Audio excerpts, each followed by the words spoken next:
Robert Newman. Mr Cameron, you and the Remain camp seem to be convinced that if Britain leaves the EU, that we will be plunged into recession. 6 months ago, you told the CBI that Britain could survive outside the EU.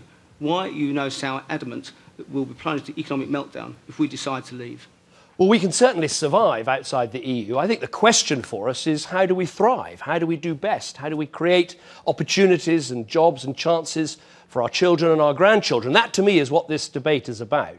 And I think what's so unique about it is the extraordinary consensus. 9 out of 10 economists, the Governor of the Bank of England, the International Monetary Fund, all saying that they believe we would suffer a hit to our economy, a hit to jobs. And what that means for people is lower living standards, potentially lower wages, higher prices in our shops, and yes, potentially a recession.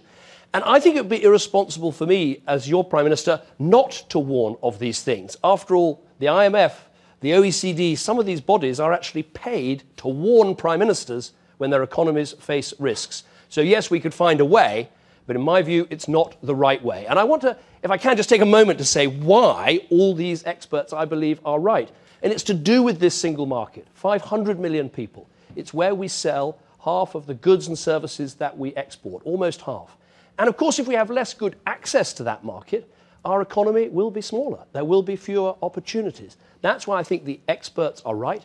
I think we should listen to their opinions, and I think we should vote to remain on June the 23rd. Robert, would you like to come back on that? You refer to, we have a Treasury which didn't forecast a credit crunch. Yep. We have a Home Office which predicted that only 16,000 people would come over from Eastern Europe. The last time anybody counted, 1.6 million had already arrived. I accept forecasters don't always get it right, but I can't remember a time when you've had such a consensus of all these bodies and all these economists. And as I say, what they're saying makes common sense to me, because if you're a great trading nation, and we are a great trading nation, and if you cut yourself off from your most important market and have worse terms in that market, then you're going to be disadvantaged. Now, what Nigel Farage said was that multinational companies or others wouldn't reduce their investments in Britain. But let's take, for instance, the car industry, a fantastic success in our country, 150,000 people employed in it, another 300,000 helping to supply it. If we had the same situation as America, which was what Mr. Farage was talking about, our cars would face a 10% tariff, a 10% tax. And that's why I think you'd see less investment and less jobs. So I think there's a real consensus now that we'd be worse off if we were to leave. Mr Cameron, thank you. Forgive me for moving on. We've got lots to get through. Sure. We're going to take a question now from Anthony Gould. Prime Minister, you gave an excellent speech in 2013 outlining the minimum reforms that you wanted to get from the EU. One of the key ones from my perspective, running a small business, was that you wanted to remove the free movement of people so that we could recruit skilled people from all over the world, not baristas from the EU. You were basically humiliated on that. So why on earth are you now saying that the EU is wonderful? You were saying then you'd leave if you didn't get those reforms. What I said in the reforms that I sought, I said we need it to be less of a single currency club. So I wanted guarantees for the pound, our currency, and I got those. I said I wanted it to be less bureaucratic. So I wanted targets to cut regulation, including on small businesses, and I got that. I said that I wanted to make sure it was less of a political union for us. I think we're there for trade and cooperation and working together, but we want to live in a country called Great Britain and be part of a European Union. And so I've got us out of ever closer union. And crucially, on migration and the movement of people, I said I didn't think it was right that people could come to our country and immediately take out of the benefit system, including the in-work benefit system. And what I've secured is this idea, this proposal, that if people come here, first of all, they can't claim unemployment benefit. If they don't have a job within 6 months, they have to go home. And if they do work here, and many people do work here and make a great contribution, but if they do work here, they don't get full access to our welfare system until they've worked here for 4 years. Now, I think that is a real advance for us, because it's no more something for nothing. It's saying, yes, come here and work, come here and contribute, but you have to pay in before you get out. Mr Gould, would you like to come back on that? But if you need skilled people from outside the EU, it's devilish difficult. I've even had to spend thousands of pounds, wait over a year to get a Tier 2 visa for my staff to come here. It's ridiculous when somebody can walk in here and do the most junior unskilled job from the EU, we can't get the skilled people we need from anywhere where we need them. Well,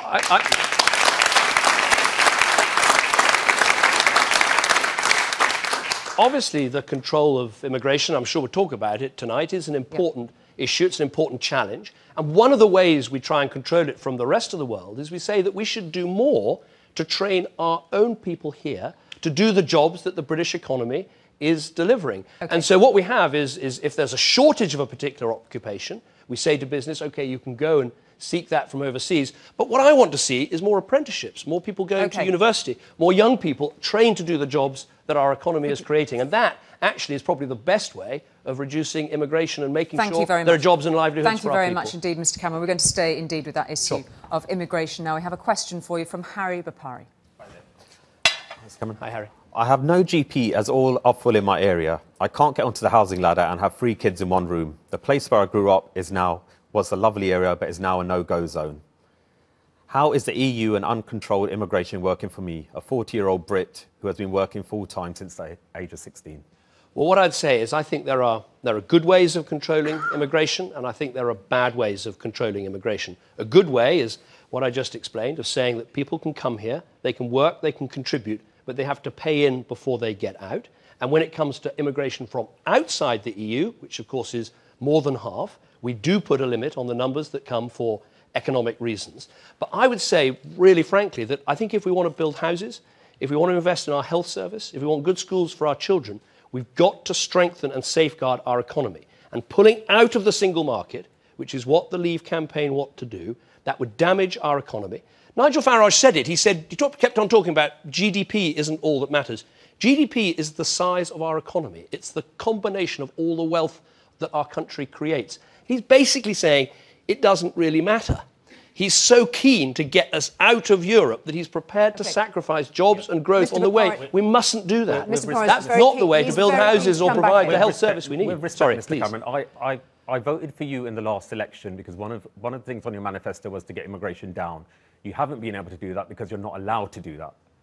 That's the bottom line. So how are you... I can see my standard of living and my family's standard of living going down because of this influx that we can't control. Now, I'm sorry to say, but your closing statement last week was that if we leave the EU, we're rolling a dice with our children's future. I think quite the opposite. By you telling us to stay in, you've rolled that dice already. Well, obviously,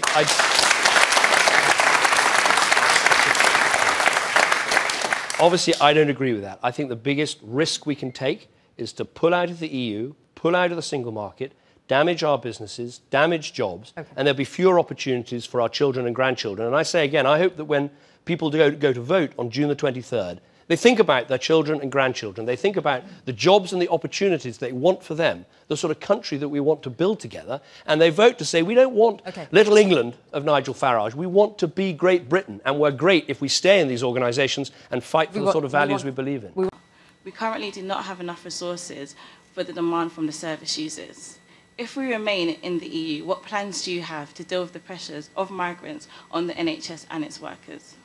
Well, first of all, I think if we stay in the EU and we keep our economy strong, that's the absolute key to providing a strong NHS. And that's why the head of the National Health Service, Simon Stevens, said it's only with a strong economy that you can keep putting money and resources into the NHS. On this issue of migration, I absolutely agree. It is a challenge, but I don't think it's a challenge we should meet by damaging our economy. And as we think about it, I think we should also think about the 50,000 EU nationals that work in our NHS. Very often you'll find the people... We don't need EU nationals to work in the NHS. We've got enough skilled people in the NHS. If that was your main concern, you wouldn't be taking away the funding for the nurses, for students to go and study nursing. My issue is what plans are we going to have in place so that people can get MRI scans when they need to, so that I don't have to let down people on a day-to-day basis. We're really under-resourced. So as much as it's nice that they can bring over doctors and nurses, what resources, what facilities can you put in place to ensure that we can deal with this high demand? Well, what we're going to put in is an extra 12 billion in this Parliament into the NHS. But I would just make 12 billion towards what? We keep on hearing 12 billion towards making sure that we meet waiting times, not just for cancer, but also for mental health. Making sure we've got... cancer. I just want to say, Me and my co-workers, we're doing our part. We're providing excellent patient care. Thank you. You need to do your part and provide us with the right resources. No, Thank you. Let's leave it there. Mr. Cameron, we're going to leave it there, please, so I want to get another question in. And we've got a question now for you from Stuart John Channon. Mr. Cameron, you went to the EU to reform our membership and get a better deal.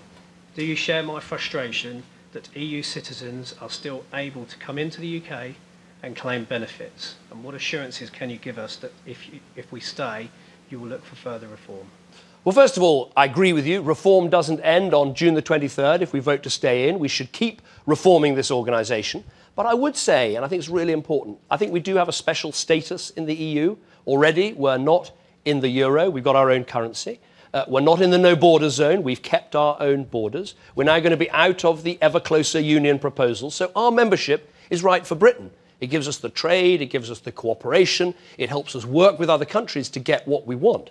Now, in terms of reform, I think the things I secured do really help us. They safeguard our currency. It means we can't be discriminated against. They make sure that there are targets for cutting the regulations on business that people can find frustrating. And so, yes, the reform goes on. But, of course, if we leave, the reform ends. And here's what really happens if we leave. Of course, we'd still want to sell into that single market. So we'd still have to meet all the rules and the regulations that Brussels lays down, but we won't be at the table. We'll be like a country with our ear and our face pressed up against the glass, trying to find out what's happening with the other 27 countries, making rules that affect our country. And I would say that is no way for the fifth biggest country, biggest economy in the world to behave. We need to be in this organisation, fighting for British interests and for British jobs. Leaving is quitting. And I don't think we're quitters. I think we're fighters. We fight in these organisations for what we think is right. Surely when you went for that deal, that was the opportunity to say, I've got this referendum coming. This is my opportunity to get the deal that will be right for Britain. But you weren't able to achieve that. Well, I don't see how we're going to be able to achieve that later on down the line. Well, sir, you mentioned specifically the issue of benefits. And one of my key demands, which I got, was to say, if you come here, you don't get unemployment benefit. If you haven't got a job after 6 months, you have to leave. It is the free movement to come and work, but it's not the free movement to come and live off someone else's taxpayers. And uniquely in Britain, you're going to have to work here for 4 years, paying into the system, contributing to our economy, before you get full access to our welfare system. Okay. I think that is a really good proposal, and one, of course, that we only get if we stay. If we leave, reform is over, and I worry for what would happen to our economy and the jobs and the livelihoods of people, which I think is the most important thing in this referendum. Mr. Cameron, thank you. Just on a point of information on that, by how many figures do you expect the migration from the EU to fall as a result of the reform that you secured? I haven't made a forecast because, frankly, we've had pretty extraordinary years recently in the European Union. In the first 5 years I was Prime Minister, our economy created more jobs than the rest of the European Union put together. And so we have seen a lot of people coming to live and coming to work here. Actually, 9 out of 10 people in work are British nationals. 2/3 of the jobs created since I've been Prime Minister have been British people taking those jobs. So I'm not going to make a forecast, but I think it stands to sense. If today you can come in from the EU and get £10,000 of tax credits on top of your wages, and I'm saying you're not going to have that in future, clearly that will make a difference. OK, thank you very much indeed, Mr Cameron, for taking that point. And we get a question now on sovereignty from James Esses. Mr Cameron, we recently celebrated the 800th anniversary of the Magna Carta. The United Kingdom has been built on the pillars of democracy, and we have the greatest legal system in the world. Is it not shameful that since joining the EU, our Parliament is no longer sovereign, our Supreme Court is no longer supreme, and our nation is no longer self-governing? Well, so what I would say... First of all, I think we're engaged in the greatest act of national sovereignty that we've had for many years, a referendum where not the politicians, but the people will decide whether we stay in this organisation or whether we leave. And I would say, having been your Prime Minister for the last 6 years, Parliament is sovereign. We've just had a Queen's speech with a whole set of proposals and measures, some of which you might agree with and some of which you might disagree with, but they're British proposals for the British people from a British government. Now, you hear a lot of talk about patriotism in this referendum. As far as I'm concerned, I love this country with a passion. I think we're an amazing country. And I say if you love your country, then you don't damage its economy. You don't restrict opportunities for young people. You don't actually isolate your country and reduce its influence in the world. And frankly, I do worry about a second Scottish referendum if we vote to leave, and you don't strengthen your country by leading to its breakup. So I'm deeply patriotic. I think this is a case for a bigger, greater Britain inside a European Union. And let me go directly to this point about... Sorry, please do. Your own House of Commons library has estimated that up to 55% of our laws are made by Europe, i.e. unelected bureaucrats, and we also are in the position that our own Supreme Court judges can be overruled by European judges, some of whom may never have even stepped foot in this country. It's a disgrace.